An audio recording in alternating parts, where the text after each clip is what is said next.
I don't believe in gender.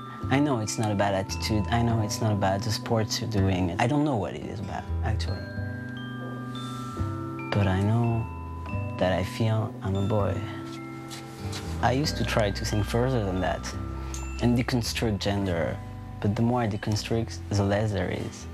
And really, I don't really care. I don't really care.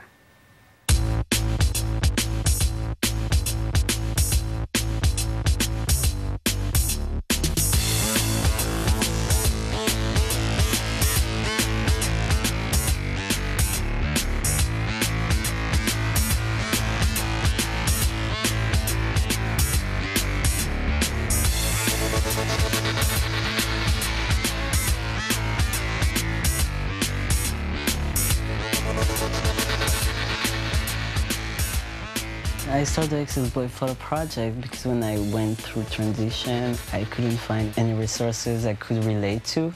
There is really a lack of representation of younger trans going through transition. It started as a personal exploration and a process of reassurance. It was a way to step back from my fears and my uncomfort and to try to see what was going on and where it was going and how it was going. There is always this weird relationship we have with our mirrors. You can catch a little glimpse of what you want or who you are, and suddenly it's gone. So that I was chasing me in the picture. I was chasing that body that said something that was okay.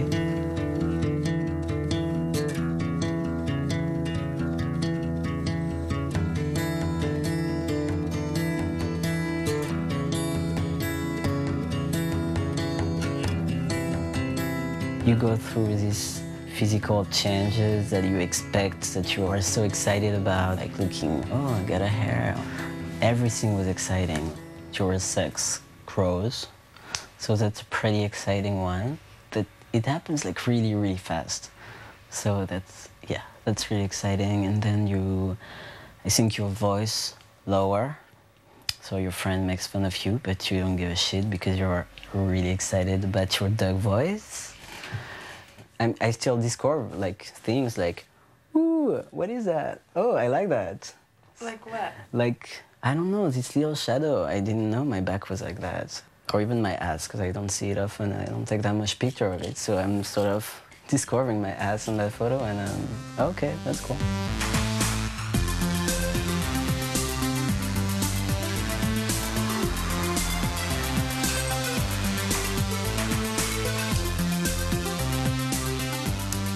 That's cool. He's a model from San Francisco. He's one of the first trans boys that I approach at a bar. And I just say, hi, I'm trans. I want to make a project. Do you want to be a part of it?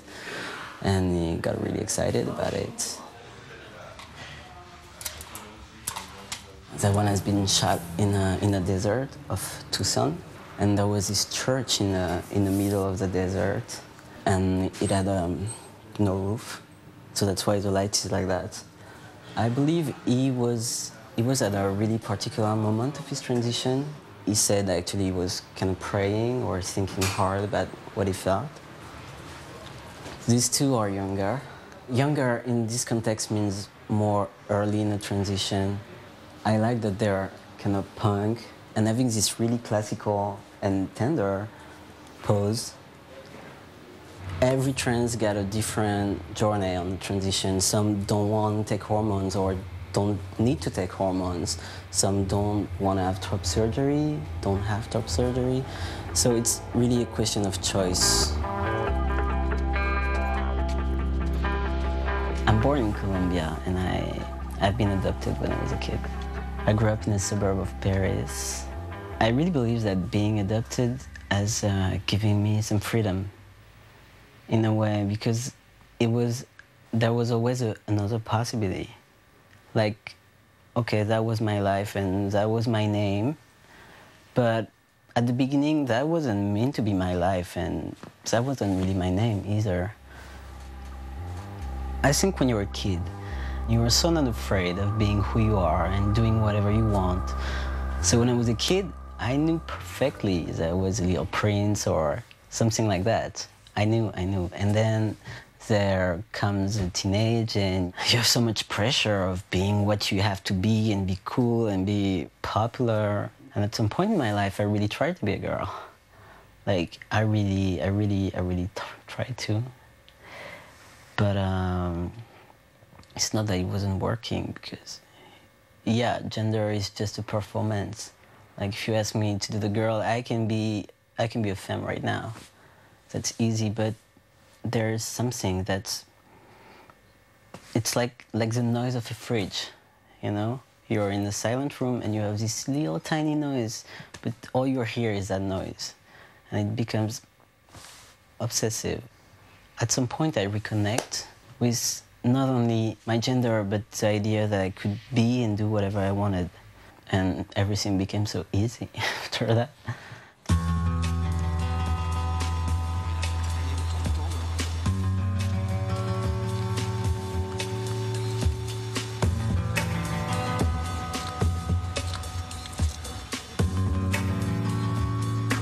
Par là-bas.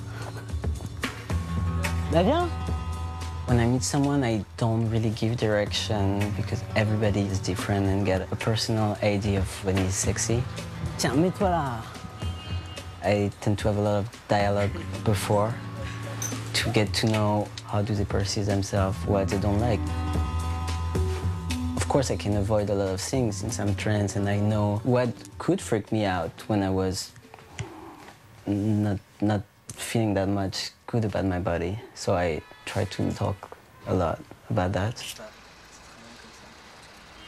Sexiness, I think that's my political weapon. And everybody's sexy. It's just a decision, a feeling. And that's important to know.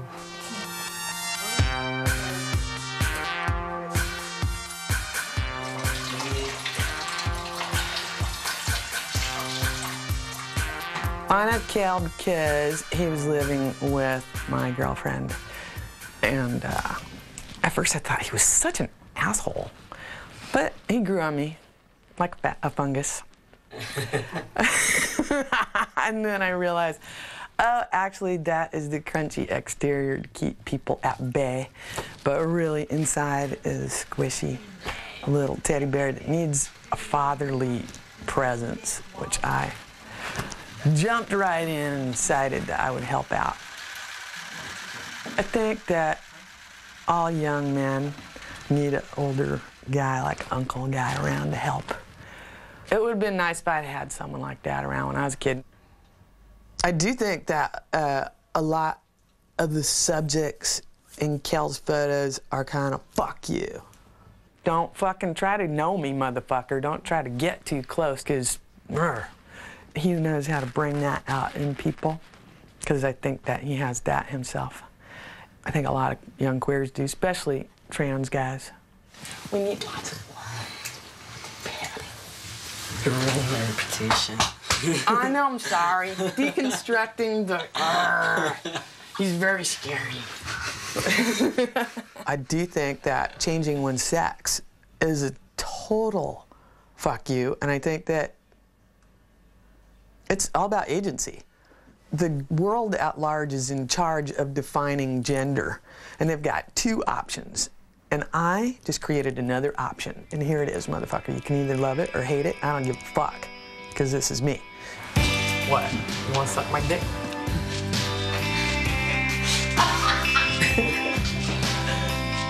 What I love about the way Cal treats me is like, I'm not an XX boy. I haven't had top surgery, but identify as a guy, and he respects that. Some people are like, you know what? I have been through the whole thing, and you're not a dude, you're drag king. You're a butch.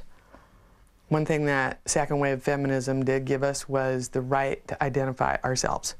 And I'm not saying that I'm never gonna transition. I'm just saying right now, today, this is where I'm at, and I'm a dude. And I think it's up to us to respect that in each other. That's what community is. And that's why I like Cal's work.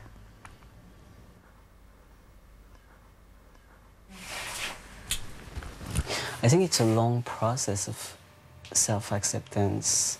After reconnecting with my body, I could let go, like, I don't have to prove anything anymore, so I really allow myself to be like silly or cute or fragile, which I am, but I don't really show that all the time. I feel maybe I'm more comfortable than a lot of people with my body because I fought for it, so I'm really happy the way I am.